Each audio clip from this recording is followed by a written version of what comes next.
ನಮಸ್ಕಾರ ಸ್ನೇಹಿತರೆ, ಹೇಗಿದ್ದಾರೆ ಎಲ್ಲರೂ ಚೆನ್ನಾಗಿದ್ದಾರೆ ಅಂದ್ಕೊಂಡಿದ್ದೀನಿ ಸ್ನೇಹಿತರೆ. ಎಲ್ರಿಗೂ SPB ಮೀಡಿಯಾದ ಮತ್ತೊಂದು ವಿಡಿಯೋಗೆ ತಮಗೆಲ್ರಿಗೂ ಸ್ವಾಗತ ಸುಸ್ವಾಗತ. ಸ್ನೇಹಿತರೆ, 2025ರ ಈ ವರ್ಷದಲ್ಲಿ ಈ ಜೂನ್ ತಿಂಗಳಿನಲ್ಲಿ ಕಟಕ ರಾಶಿಯವರಿಗೆ ಈ ತಿಂಗಳು ಏನೆಲ್ಲ ಅದೃಷ್ಟವಿರಲಿದೆ, ಈ ತಿಂಗಳ ಗ್ರಹ ಸಂಚಾರ ಹೇಗಿರಲಿದೆ, ಈ ಕಟಕ ರಾಶಿಯವರಿಗೆ ನಿಮ್ಮ ಜೀವನದಲ್ಲಿ ಏನೆಲ್ಲ ಬದಲಾವಣೆಯಾಗಲಿದೆ, ಯಾವುದರಲ್ಲಿ ಶುಭವಾಗಲಿದೆ, ಯಾವುದರಲ್ಲಿ ಬಹಳ ಎಚ್ಚರಿಕೆಯನ್ನು ವಹಿಸಬೇಕು, ನಿಮ್ಮ ವಿದ್ಯೆ, ಆರೋಗ್ಯ, ಹಣಕಾಸು, ಪ್ರೇಮ ಜೀವನ ಮತ್ತು ಸಣ್ಣ ಪುಟ್ಟ ಸಮಸ್ಯೆಗಳಿಗೆ ಪರಿಹಾರಗಳನ್ನು ಕೂಡ ನಮ್ಮ ಈ SPB ಮೀಡಿಯಾ ಚಾನಲ್ನಲ್ಲಿ ತಿಳಿಸ್ಕೊಡ್ತಾ ಹೋಗ್ತೇವೆ ಸ್ನೇಹಿತರೆ. ಆದ್ದರಿಂದ ವಿಡಿಯೋನ ಸ್ಕಿಪ್ ಮಾಡದೆ ಇಲ್ಲಿಂದ ಕೊನೆ ತನಕ ನೋಡ್ತಾ ಹೋಗಿ. ವಿಡಿಯೋ ಇಷ್ಟ ಆಗಿತ್ತು ಅಂದರೆ ವಿಡಿಯೋಗೆ ಒಂದು ಲೈಕ್ ಕೊಡಿ. ಓಡಿಸಿ ವಿಡಿಯೋನ ನೋಡೋದ್ರಿಂದ ಅಷ್ಟು ಇನ್ಫಾರ್ಮೇಷನ್ ಅರ್ಥ ಆಗೋದಿಲ್ಲ ಸ್ನೇಹಿತರೆ. ಯಾರಿನ್ನೂ ಚಾನಲ್ನ ಸಬ್ಸ್ಕ್ರೈಬ್ ಮಾಡ್ಕೊಂಡಿಲ್ಲ ಅವರು ಈಗಲೇ ಸಬ್ಸ್ಕ್ರೈಬ್ ಮಾಡ್ಕೊಳ್ಳಿ ಸ್ನೇಹಿತರೆ. ಸಬ್ಸ್ಕ್ರೈಬ್ ಮಾಡಿಕೊಂಡು ಪ್ರತಿನಿತ್ಯ ವಿಡಿಯೋನ ವಾಚ್ ಮಾಡ್ತೀರ ಅವ್ರಿಗೆ ಥ್ಯಾಂಕ್ ಯು ಸೊ ಮಚ್ ಅಂತ ಹೇಳ್ತಾ, ನಿಮ್ಮ ಫ್ರೆಂಡ್ಸ್ ಮತ್ತು ಫ್ಯಾಮಿಲಿಗೆ ಈ ವಿಡಿಯೋನ ಶೇರ್ ಮಾಡೋ ಮುಖಾಂತರ ಅವರು ಕೂಡ ಹೊಸ ಅಪ್ಡೇಟ್ಗಳನ್ನು ತಿಳ್ಕೊಬೋದಾಗಿದೆ. ಆದ್ದರಿಂದ ನಿಮ್ಮ ಫ್ರೆಂಡ್ಸ್ಗಳಿಗೆ ಶೇರ್ ಮಾಡಿ ಸ್ನೇಹಿತರೆ. ಇನ್ನು ತಡ ಮಾಡೋದು ಬೇಡ ಸ್ನೇಹಿತರೆ. ಈ ಜೂನ್ ತಿಂಗಳಿನಲ್ಲಿ ಕಟಕ ರಾಶಿಯವರಿಗೆ ಏನೆಲ್ಲ ಅದೃಷ್ಟ ಒಲಿಯಲಿದೆ ಅಂತ ಈಗ ಒಂದೊಂದಾಗಿ ತಿಳಿಸ್ಕೊಡ್ತಾ ಹೋಗ್ತೇನೆ. ಗಮನ ಬಿಟ್ಟು ನೋಡ್ತಾ ಹೋಗಿ ಸ್ನೇಹಿತರೆ. ಕಟಕ ರಾಶಿಯವರಿಗೆ ಜೂನ್ ತಿಂಗಳು ಸಂಯಮ ಮತ್ತು ಶ್ರದ್ಧೆಯಿಂದ ನಡೆದುಕೊಳ್ಳಬೇಕಾದಂತಹ ಸಮಯ ಇದಾಗಿರ್ತದೆ ಸ್ನೇಹಿತರೆ. ಈ ತಿಂಗಳಿನಲ್ಲಿ ಗ್ರಹಚಾರಗಳ ಮಹತ್ವಪೂರ್ಣ ಬದಲಾವಣೆಗಳು ನಿಮ್ಮ ಜೀವನದ ವಿವಿಧ ಆಯಾಮಗಳಲ್ಲಿ ಪರಿಣಾಮವನ್ನು ಬೀರುವಂತಹ ಸಾಧ್ಯತೆ ಈ ತಿಂಗಳಿನಲ್ಲಿ ಇರ್ತದೆ ಸ್ನೇಹಿತರೆ. ಚಂದ್ರನ ರಾಶಿಯಾಗಿರುವಂತಹ ಈ ಕಟಕ ರಾಶಿಯವರು ಭಾವನಾತ್ಮಕತೆ ಮತ್ತು ಕೌಟುಂಬಿಕ ಸಂಬಂಧಗಳ ಮೇಲೆ ಹೆಚ್ಚು ಒತ್ತನ್ನು ನೀಡಬೇಕಾಗಿರ್ತದೆ. ಈ ತಿಂಗಳಲ್ಲಿ ಕೆಲವು ಸೌಮ್ಯ ಫಲಗಳ ಜೊತೆಗೆ ಕೆಲವು ಸವಾಲುಗಳನ್ನು ಕೂಡ ಈ ತಿಂಗಳಿನಲ್ಲಿ ನೀವು ಎದುರಿಸಬೇಕಾಗಬಹುದು. ಆದ್ದರಿಂದ ಸೂಕ್ತ ಸಮಯದಲ್ಲಿ ಸೂಕ್ತ ನಿರ್ಧಾರಗಳನ್ನು ತೆಗೆದುಕೊಳ್ಳುವುದು ಬಹುಮುಖ್ಯವಾಗಿರುತ್ತದೆ ಈ ತಿಂಗಳಿನಲ್ಲಿ ಸ್ನೇಹಿತರೆ. ಇನ್ನು ಈ ಜೂನ್ ತಿಂಗಳಿನಲ್ಲಿ ಈ ಕಟಕ ರಾಶಿಯವರ ಗ್ರಹ ಸಂಚಾರ ಹೇಗಿರಲಿದೆ, ಅವುಗಳ ಪ್ರಭಾವ ನಿಮ್ಮ ಮೇಲೆ ಹೇಗಿರ್ತದೆ ಅಂತ ಕೇಳೋದಾದರೆ, ಈ ತಿಂಗಳಿನಲ್ಲಿ ಗುರು, ಬೃಹಸ್ಪತಿ, ಶನಿ, ರಾಹು ಮತ್ತು ಕುಜನ ಚಲನೆಗಳು ಬಹುಪಾಲು ಪ್ರಭಾವವನ್ನು ನಿಮ್ಮ ಮೇಲೆ ಬೀರ್ತಾ ಹೋಗ್ತದೆ ಸ್ನೇಹಿತರೆ. ಚಂದ್ರನು ನಿಮ್ಮ ಅಧಿಪತಿ ಗ್ರಹವಾಗಿರೋದ್ರಿಂದಾಗಿ ಮನಸ್ಸಿನಲ್ಲಿ ತಾತ್ಕಾಲಿಕ ಚಂಚಲತೆಗಳು ಕಂಡುಬರಬಹುದು. ನಿಮ್ಮ ಮನಸ್ಸಿನಲ್ಲಿ ಆಗಾಗ ಚಂಚಲತೆ ಉಂಟಾಗುವಂತಹ ಸಾಧ್ಯತೆಗಳು ಕೂಡ ಈ ಟೈಮ್ನಲ್ಲಿ ಇರ್ತದೆ. ಶನಿ ದ್ವಾದಶ ಭಾವದಲ್ಲಿ ಇರೋದ್ರಿಂದಾಗಿ ಖರ್ಚುಗಳು ಅನಿರೀಕ್ಷಿತವಾಗಿರ್ಬೋದು ಸ್ನೇಹಿತರೆ. ನಿಮಗೆ ಗೊತ್ತಾಗದಂತಹ ಖರ್ಚುಗಳು ಆಗ್ಬೋದು. ಗುರುವಿನ ಬದಲಾಗುವಂತಹ ಸ್ಥಾನದಲ್ಲಿ ವಿದ್ಯಾಭ್ಯಾಸ, ವೃತ್ತಿ ಜೀವನ ಮತ್ತು ಕುಟುಂಬ ಸಂಬಂಧದಲ್ಲಿ ಯಥೋಚಿತ ಬೆಂಬಲವು ಕೂಡ ನಿಮಗೆ ದೊರೆತು ಹೋಗ್ತದೆ ಸ್ನೇಹಿತರೆ. ಇನ್ನು ಈ ಕಟಕ ರಾಶಿಯವರ ವೃತ್ತಿ ಮತ್ತು ಉದ್ಯೋಗ ಭವಿಷ್ಯ ಹೇಗಿರಲಿದೆ ಈ ಜೂನ್ ತಿಂಗಳಿನಲ್ಲಿ ಅಂತ ಕೇಳೋದಾದರೆ, ಉದ್ಯೋಗ ಕ್ಷೇತ್ರದಲ್ಲಿ ಈ ತಿಂಗಳು ನಿಮಗೆ ಸಂಕೀರ್ಣ ಪರಿಸ್ಥಿತಿಗಳ ಮಧ್ಯೆ ನಿರ್ಧಾರವನ್ನು ತೆಗೆದುಕೊಳ್ಳಬೇಕಾಗಿರ್ತದೆ. ನಿಮಗೆ ಯಾವುದಾದ್ರೂ ಮಧ್ಯೆ ಸಮಸ್ಯೆಗಳು ಬಂದಿದ್ದರೆ ಆ ಮಧ್ಯೆ ನೀವು ನಿರ್ಧಾರಗಳನ್ನು ತೆಗೆದುಕೊಳ್ಳುವಂತಹ ಸಮಸ್ಯೆಗೆ ಎದುರಾಗ್ಬೋದು. ನಿಮ್ಮ ಮೇಲಾಧಿಕಾರಿಗಳಿಂದ ಹೆಚ್ಚಿನ ನಿರೀಕ್ಷೆಗಳು ಕೂಡ ನಿಮಗೆ ಬರಬಹುದು ಸ್ನೇಹಿತರೆ. ಇದರಿಂದ ಕೆಲಸದ ಒತ್ತಡವು ಕೂಡ ಉಂಟಾಗ್ಬೋದು ಸ್ನೇಹಿತರೆ. ಕೆಲವೊಮ್ಮೆ ತೊಂದರೆಗಳು ಬರುವುದು ಸಹಜವಾಗಿರ್ತದೆ ಈ ತಿಂಗಳಿನಲ್ಲಿ. ಆದರೆ ನಿಮ್ಮ ಶ್ರಮ ಹಾಗೂ ಸಹನೆ ಈ ಅವಧಿಯಲ್ಲಿ ಯಶಸ್ವಿಯಾಗಿ ಎದುರಿಸಲು ನೆರವಾಗ್ತಾ ಹೋಗ್ತದೆ. ಏಕೆಂದರೆ ಈ ಟೈಮ್ ಪರೀಕ್ಷೆಯ ಸಮಯ ಅಂದರೆ ತಪ್ಪಾಗಲಾರದು. ಈ ಜೂನ್ ತಿಂಗಳ 2ನೇ ಪಾದದಲ್ಲಿ ಶುಭ ಪರಿಣಾಮಗಳು ಕೂಡ ಆಗಮಿಸ್ತಾ ಹೋಗ್ತವೆ. ಈ ಜೂನ್ ತಿಂಗಳ 2ನೇ ಪಾದದಲ್ಲಿ ನೀವು ಹೊಸ ಜವಾಬ್ದಾರಿಗಳನ್ನು ತೆಗೆದುಕೊಳ್ಬೋದು. ಕೆಲವು ಜನರಿಗೆ ವರ್ಗಾವಣೆಯ ಸುಳಿವು ಕೂಡ ಉಂಟಾಗ್ತಾ ಹೋಗ್ತದೆ ಸ್ನೇಹಿತರೆ. ಅದರಲ್ಲೂ ಬಡ್ತಿ ಪಡೆಯಲು ಇಚ್ಛಿಸುವಂತಹ ಈ ಕಟಕ ರಾಶಿಯ ಜನರಿಗೆ ಬಡ್ತಿ ಸಿಗುವಂತಹ ಚಾನ್ಸಸ್ ಕೂಡ ಈ ತಿಂಗಳಿನಲ್ಲಿ ಉಂಟಾಗ್ಬೋದು ಸ್ನೇಹಿತರೆ. ಇನ್ನು ನಿಮ್ಮ ವ್ಯಾಪಾರ ಮತ್ತು ಹಣಕಾಸಿನ ಸ್ಥಿತಿ ಈ ಜೂನ್ ತಿಂಗಳಿನಲ್ಲಿ ಹೇಗಿರಲಿದೆ, ಈ ತಿಂಗಳಿನಲ್ಲಿ ಲಾಭವಾಗ್ತದೆ ಅಂತ ಕೇಳೋದಾದರೆ, ಹಣದ ವಿಚಾರದಲ್ಲಿ ಈ ಜೂನ್ ತಿಂಗಳು ಸಮತೋಲನದಿಂದ ನಡೆದುಕೊಳ್ಳಬೇಕಾದಂತಹ ಅವಧಿ ಇದಾಗಿರ್ತದೆ.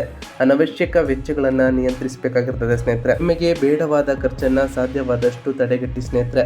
ಬಂಡವಾಳ ಹೂಡಿಕೆಗೆ ಇದು ಸೂಕ್ತ ಸಮಯವಲ್ಲ ಸ್ನೇಹಿತರೆ. ಕೆಲವೊಮ್ಮೆ ಹಳೆಯ ಸಾಲಗಳನ್ನು ಪೂರ್ಣಗೊಳಿಸುವಂತಹ ಅವಕಾಶಗಳು ಕೂಡ ಈ ಟೈಮ್ನಲ್ಲಿ ನಿಮಗೆ ದೊರೆಯಬಹುದು. ಆ ಸಾಲಗಳನ್ನು ಅಲ್ಲಲ್ಲೇ ತೀರಿಸ್ತಾ ಹೋಗಿ ಸ್ನೇಹಿತರೆ.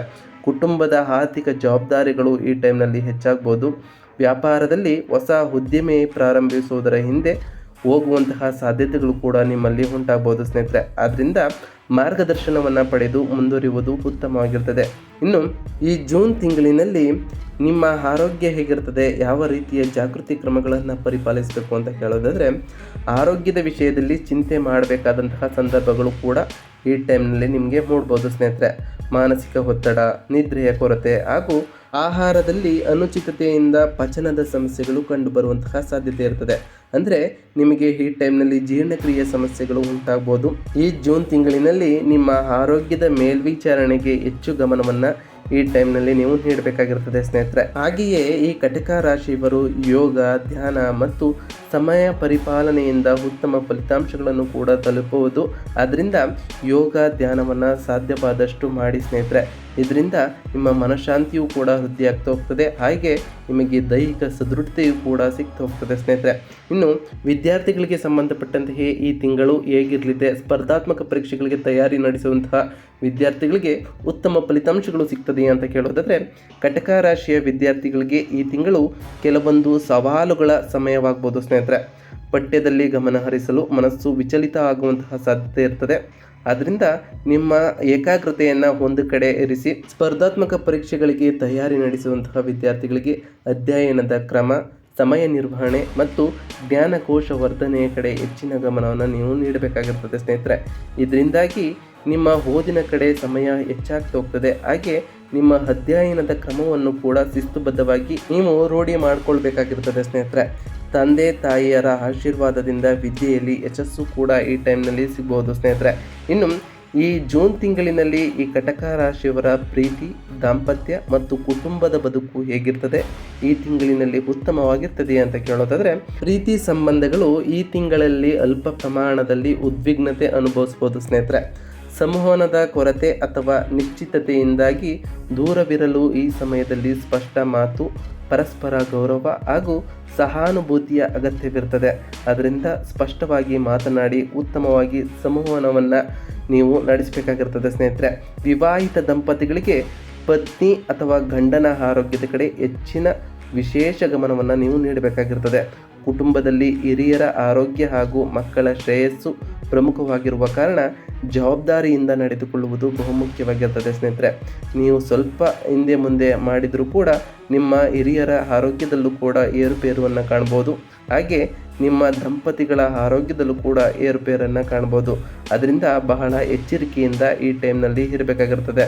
ಇನ್ನು ಈ ಜೂನ್ ತಿಂಗಳಿನಲ್ಲಿ ಈ ಕಟಕ ರಾಶಿಯವರಿಗೆ ನಾವು ನೀಡುವಂತಹ ಸರಳ ಪರಿಹಾರಗಳೇನು ಅಂತ ಕೇಳೋದಾದ್ರೆ ಸ್ನೇಹಿತರೆ, ಪ್ರತಿದಿನ ಶನಿವಾರದಂದು ಶನೀಶ್ವರ ಮಂತ್ರವನ್ನು ಪಠಣೆ ಮಾಡುವುದು ಶನಿದೇವರ ಪ್ರಭಾವವನ್ನು ಶಮನಗೊಳಿಸ್ತಾ ಹೋಗ್ತದೆ ಸ್ನೇಹಿತರೆ. ಹಾಗೆಯೇ ಪ್ರತಿ ಶನಿವಾರ ಶನಿದೇವರ ಜಪವನ್ನು ಮಾಡಿ, ಸಾಧ್ಯವಾದರೆ ಶನಿದೇವರ ದೇವಾಲಯಕ್ಕೆ ತೆರಳಿ ಶನಿದೇವರಿಗೆ ಪ್ರಿಯವಾದಂತಹ ಕಪ್ಪು ಎಳ್ಳಿನ ಬತ್ತಿಯನ್ನು ಹಚ್ಚೋದ್ರಿಂದ ಶನಿದೇವರ ನಕಾರಾತ್ಮಕ ಪ್ರಭಾವವನ್ನು ಕೂಡ ನೀವು ಕಡಿಮೆ ಮಾಡಬಹುದಾಗಿದೆ ಸ್ನೇಹಿತರೆ. ಇನ್ನು ಸೋಮವಾರದಂದು ದೇವಿ ಪಾರ್ವತಿಗೆ ಹಾಲಿನಿಂದ ಅಭಿಷೇಕವನ್ನು ಮಾಡಿದರೆ ಮನಸ್ಸಿಗೆ ನಿಮಗೆ ಶಾಂತಿ ದೊರೆತು ಹೋಗ್ತದೆ ಸ್ನೇಹಿತರೆ. ಈ ಕಾರ್ಯವನ್ನು ಮಾಡೋದ್ರಿಂದ ದೇವಿ ಪಾರ್ವತಿಯ ಆಶೀರ್ವಾದವೂ ಕೂಡ ನಿಮಗೆ ಸಿಗ್ತಾ ಹೋಗ್ತದೆ ಸ್ನೇಹಿತರೆ. ಗುರುವಾರ ನವಗ್ರಹ ಪೀಠದಲ್ಲಿ ಹಳದಿ ಹೂವುಗಳು ಹಾಗೂ ಬೇಳೆ ಹಂಪಲುಗಳನ್ನು ಅರ್ಪಿಸಿ ಸ್ನೇಹಿತರೆ.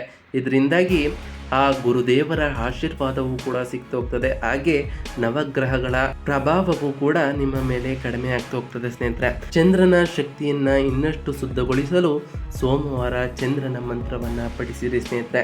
ಓಂ ಸೋಮಾಯ ನಮಃ ಎಂಬ ಮಂತ್ರವನ್ನು ಪಠಿಸೋದ್ರಿಂದ ಆ ಚಂದ್ರದೇವನ ಅನುಗ್ರಹವೂ ಕೂಡ ನಿಮಗೆ ಉಂಟಾಗ್ತಾ ಹೋಗ್ತದೆ ಸ್ನೇಹಿತರೆ. ದಾನ ಧರ್ಮ ಮಾಡುವುದರಿಂದ ನಿಮ್ಮ ಪಾಪ ಶಮನ ಮತ್ತು ಗ್ರಹ ದೋಷಗಳು ಕೂಡ ನಿವಾರಣೆಯಾಗುವಂತಹ ಸಾಧ್ಯತೆ ಕೂಡ ಇರಲಿದೆ ಸ್ನೇಹಿತರೆ. ಈ ಪರಿಹಾರಗಳನ್ನು ನೀವು ಅನುಸರಿಸಿದೆ ಆದರೆ ನಿಮ್ಮ ಜೀವನದಲ್ಲಿ ಸಾಕಷ್ಟು ಬದಲಾವಣೆಯನ್ನು ಕಾಣುವುದರ ಜೊತೆಗೆ ನೀವು ಪ್ರತಿಯೊಂದು ಕಾರ್ಯದಲ್ಲೂ ಕೂಡ ಯಶಸ್ಸನ್ನು ಕಾಣ್ತಾ ಹೋಗ್ತೀರಿ ಸ್ನೇಹಿತರೆ. ಇನ್ನು ಈ ಜೂನ್ ತಿಂಗಳಿನಲ್ಲಿ ನಿಮಗೆ ಶುಭ ದಿನಗಳು ಯಾವ್ಯಾವು, ಶುಭ ಸಂಖ್ಯೆಗಳು ಯಾವುದು, ಹಾಗೆ ಶುಭ ದಿಕ್ಕುಗಳು ಯಾವಾಗಿರ್ತದೆ ಅಂತ ಕೇಳೋದಾದರೆ ಸ್ನೇಹಿತರೆ, ಶುಭ ದಿನಗಳು ಜೂನ್ 4, 9, 13, 17, 21, 26 ಇವು ಈ ಕಟಕ ರಾಶಿಯವರಿಗೆ ಒಳ್ಳೆಯ ದಿನಗಳು ಆಗಿರ್ತದೆ ಸ್ನೇಹಿತರೆ.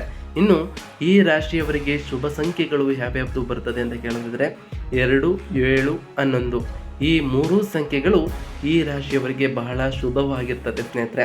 ಇನ್ನು ಶುಭ ಬಣ್ಣಗಳು ಯಾವುದು ಅಂತ ಕೇಳೋದಾದರೆ ಹಸಿರು, ಬೆಳ್ಳಿ ಮತ್ತು ನೀಲಿಯ ಬಣ್ಣಗಳು ಈ ರಾಶಿಯವರಿಗೆ ಬಹಳ ಶುಭದಾಯಕವಾದಂತಹ ಬಣ್ಣಗಳು ಆಗಿರ್ತದೆ. ಇನ್ನು ಶುಭ ದಿಕ್ಕುಗಳು ಈಶಾನ್ಯ ಮತ್ತು ಪೂರ್ವ ಆಗಿರ್ತದೆ ಸ್ನೇಹಿತರೆ. ಒಟ್ಟಾರೆಯಾಗಿ ಈ ಜೂನ್ ತಿಂಗಳ 2025ರಲ್ಲಿ ಕಟಕ ರಾಶಿಯವರು ಸಮತೋಲನದಿಂದ ಹಾಗೂ ಧೈರ್ಯದಿಂದ ನಡೆದುಕೊಳ್ಳಬೇಕಾದಂತಹ ಅವಧಿ ಈ ಜೂನ್ ತಿಂಗಳಿನಲ್ಲಿ ನಿಮ್ಮದಾಗಿರ್ತದೆ ಸ್ನೇಹಿತರೆ. ಉದ್ಯೋಗದಲ್ಲಿ ಉತ್ತೇಜನತೆಯ ಜೊತೆಗೆ ಹೊಸ ಹೊಸ ಬದಲಾವಣೆಗಳು ಕೂಡ ನಿಮ್ಮಲ್ಲಿ ಉಂಟಾಗ್ತಾ ಹೋಗ್ತದೆ. ಹಣಕಾಸಿನಲ್ಲಿ ನಿಯಂತ್ರಣ ಅಗತ್ಯವಿರುವಂತಹ ಸಮಯ ಇದಾಗಿರ್ತದೆ. ಕುಟುಂಬ ಹಾಗೂ ಆರೋಗ್ಯದ ಮೇಲೆ ಹೆಚ್ಚಿನ ಗಮನ ಹರಿಸಬೇಕಾದಂತಹ ಸಮಯ ಕೂಡ ಇದಾಗಿರ್ತದೆ. ಈ ತಿಂಗಳಿನಲ್ಲಿ ಸರಿಯಾದ ನಿರ್ಧಾರಗಳು ನಿಮ್ಮ ಮುಂದಿನ ತಿಂಗಳುಗಳ ಯಶಸ್ಸಿಗೆ ಬುನಾದಿ ಆಗ್ತಾ ಹೋಗ್ತದೆ ಸ್ನೇಹಿತರೆ. ಗ್ರಹ ಚಲನೆಯಿಂದಾಗಿ ಗಮನದಲ್ಲಿಟ್ಟುಕೊಂಡು ಧಾರ್ಮಿಕ ಕ್ರಿಯೆಗಳು ಮತ್ತು ಮನಃಶಾಂತಿಯ ಚಟುವಟಿಕೆಗಳನ್ನು ಪಾಲಿಸುವ ಮೂಲಕ ನೀವು ನಿಮ್ಮ ಜೀವನವನ್ನು ಸಮೃದ್ಧಗೊಳಿಸಬಹುದಾಗಿದೆ ಸ್ನೇಹಿತರೆ. ನಾವು ತಿಳಿಸ್ಕೊಟ್ಟಿರುವಂತಹ ಈ ಸರಳ ಪರಿಹಾರಗಳನ್ನು ನೀವು ಅನುಸರಿಸಿದ್ದೆ ಆದರೆ ನಿಮ್ಮ ಜೀವನದಲ್ಲಿ ಸಾಕಷ್ಟು ಬದಲಾವಣೆಯನ್ನು ಕಾಣುವುದರ ಜೊತೆಗೆ ಉತ್ತಮ ಯಶಸ್ಸನ್ನು ಕೂಡ ಕಾಣ್ತಾ ಹೋಗ್ತಿದೆ ಸ್ನೇಹಿತರೆ. ಇದಾಗಿತ್ತು ಇವತ್ತಿನ ಒಂದು ವಿಡಿಯೋ ಸ್ನೇಹಿತರೆ. ವಿಡಿಯೋ ಇಷ್ಟ ಆಗಿತ್ತು ಅಂದರೆ ವಿಡಿಯೋಗೆ ಒಂದು ಲೈಕ್ ಕೊಡಿ. ಯಾರಿನ್ನೂ ಚಾನಲ್ನ ಸಬ್ಸ್ಕ್ರೈಬ್ ಮಾಡ್ಕೊಂಡಿಲ್ಲ ಅವರು ಈಗಲೇ ಸಬ್ಸ್ಕ್ರೈಬ್ ಮಾಡ್ಕೊಳ್ಳಿ ಸ್ನೇಹಿತರೆ. ಸಬ್ಸ್ಕ್ರೈಬ್ ಮಾಡಿಕೊಂಡು ಪ್ರತಿನಿತ್ಯ ವಿಡಿಯೋನ ವಾಚ್ ಮಾಡ್ತಿರೋರಿಗೆ ಥ್ಯಾಂಕ್ ಯು ಸೋ ಮಚ್ ಅಂತ ಹೇಳ್ತಾ, ಹಾಗೆ ನಿಮ್ಮ ಫ್ರೆಂಡ್ಸ್ ಮತ್ತು ಫ್ಯಾಮಿಲಿಗೆ ಈ ವಿಡಿಯೋನ ಶೇರ್ ಮಾಡೋ ಮುಖಾಂತರ ಅವರು ಕೂಡ ಅವರವರ ರಾಶಿ ಬಗ್ಗೆ ತಿಳ್ಕೊಳ್ಳೋಕ್ಕೆ ಸಹಾಯವಾಗ್ತದೆ ಅಂತ ಹೇಳ್ತಾ, ಹಾಗೆ ಕಮೆಂಟ್ನಲ್ಲಿ ಓಂ ಶನೀಶ್ವರಾಯ ನಮಃ, ಓಂ ಗುರುವೇ ನಮಃ ಎಂದು ಕಮೆಂಟ್ ಮಾಡಿ ಸ್ನೇಹಿತರೆ. ಆ ಶನಿದೇವರು ಮತ್ತು ಗುರುದೇವರು ನಿಮಗೆ ಆಯುಷ್ಯ ಆರೋಗ್ಯ ಸಮೃದ್ಧಿಯನ್ನು ಕೊಟ್ಟು ಕಾಪಾಡಲಿ, ಪ್ರತಿಯೊಂದು ಕಾರ್ಯದಲ್ಲೂ ಯಶಸ್ಸನ್ನು ಕೊಡಲಿ ಅಂತ ದೇವರಲ್ಲಿ ಕೇಳ್ಕೊಳ್ತಾ ಇವತ್ತಿನ ಒಂದು ವಿಡಿಯೋನ ಮುಗಿಸ್ತಿದ್ದೀನಿ ಸ್ನೇಹಿತರೆ. ಸಿಗ್ತೀನಿ ಮತ್ತೊಂದು ವಿಡಿಯೋದೊಂದಿಗೆ. Thank you for watching.